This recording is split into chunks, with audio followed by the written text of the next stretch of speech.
Kano State Governor Umar Ganduje on Tuesday hosted the Central Bank Governor Gordon Emefiele in Government House with Governor Atiku Bagudu of Kebbi and Mohammed Badaru of Jigawa State.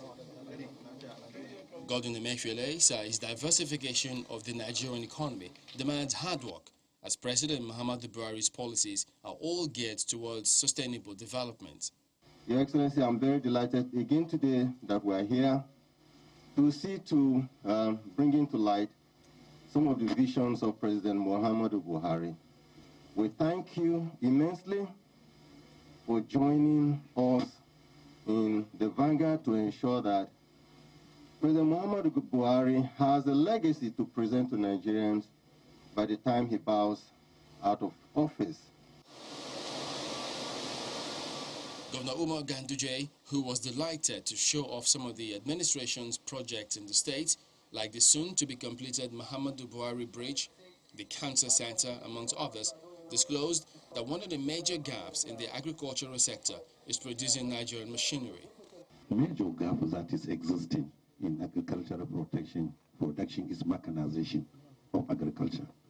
And I think that one we need to go back to the basic to encourage our fabricators of equipment, engineering, so that we adopt it, we make it our own. Because to continue importing machinery for mechanized agriculture is a big problem. Ganduje also appreciated the efforts of the present administration for their various interventions in projects embarked on in Kano to turn the state to a mega city. We appreciate the intervention you are providing to the farmers and then to the manufacturers, like the project that we are going to commission now, and also for giving us intervention on infrastructural development. The Central Bank Governor was impressed with the ongoing projects while commending Governor Ganduje on his visionary leadership. All right, joining us from our Kano studios to give us more about the efforts of the Kano State Government on infrastructure is the Commissioner for Information, Mohammed Garba. Thank you for your time and thank you for joining us again on News Across Nigeria. Yeah, good afternoon, viewers. All right, so we saw from that report the CBN Governor, Gordon Emefiele, on a working visit to Kano State to commission or to open the Gerawa Rice Company. Now, what are the job creation prospects from that rice company? Well, I think he was in Kano on Tuesday. We went around to commission the Gerawa Rice Mill, which was officially commissioned by the CBN Governor. And then the foundation laying ceremony for the 560 tons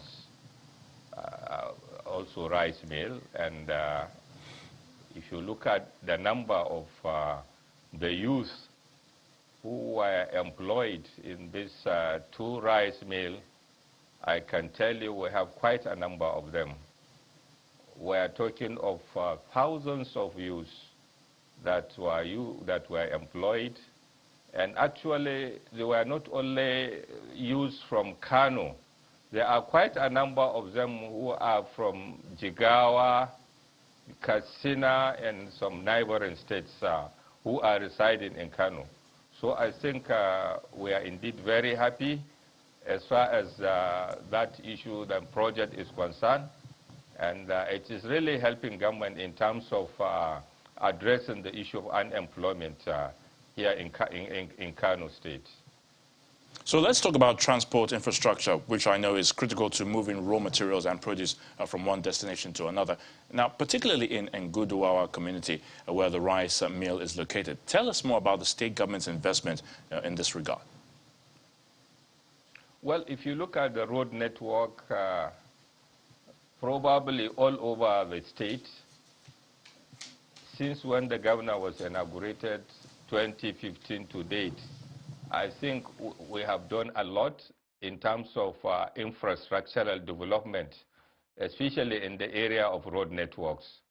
You can see that the accessibility from the main city to where the rice mills were located, the companies, you can see it's a straight road, it's a dualized road. And even from the main road to where the companies are located, you can see the efforts of state government toward ensuring that there is motorable road. And then if you look at the markets, which is expectedly that after production, the rice will be in some of our major markets, especially the major markets we are having, the Doano market. You can see that also the accessibility from the rice mill to most of these areas, the roads network are very open, they are dualized, as I said.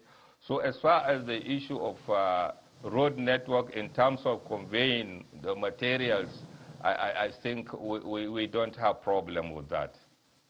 All right, and finally, as the government takes inventory of its work so far, how has the provision and rehabilitation of infrastructure helped to improve the economic viability of the state? I mean, we talk about roads, building of hospitals, you know, airports, as it were, and other infrastructure.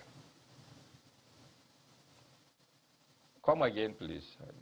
Yeah, I said, as the government takes inventory, you know, of this work so far, how has the provision and rehabilitation of infrastructure helped to improve the economic standing of Kano State, even at this point in time? Of course, yes. When you have most of this infrastructure that are put in place, especially most of the projects that has been commissioned, for instance, if you talk of Muhammad Buhari Specialist Hospital that was commissioned by His Excellency the President. If you look at the number of people who are benefiting in terms of healthcare services to the hospital, you see that it has really assisted in terms of addressing the problem of health delivery in Kano State. Then in areas of revenue, where you have roads that are indeed constructed, and most of these motorists that are flying the roads, you know, in terms of revenue generation, especially the commercial vehicles, among others, you can see that they have also been cooperating with government, because most of the revenue that have been generated from them, they are seeing it practically that this is what government is doing in terms of utilization. So I think it is really assisting us in terms of generating revenue, especially if you compare that from the time we came on board and then the revenue that is being generated before 2015, and then the improvement in terms of revenue between 2015 to 2019, and then between 2019 to date, you can see that there is a lot of effort, there is a lot of improvement, and that is helping government in terms of initiating programs and policies that will further add value to the lives of the people of Kano State. So I think we are happy, and the people of Kano, I believe, are really happy with the initiative of the governor, Dr. Abdullahi Umar Ganduje, in terms of creating and initiating quite a number of infrastructure. Kano is a mega city. Commissioner for Information. Therefore, we need good network. Commissioner for Information, we don't really have much time. We thank you so much for your comments and your thoughts to the Commissioner for Information there in Kano State, Mohammed Garba. Thank you again for your thoughts on News Across Nigeria. Yeah, thank you.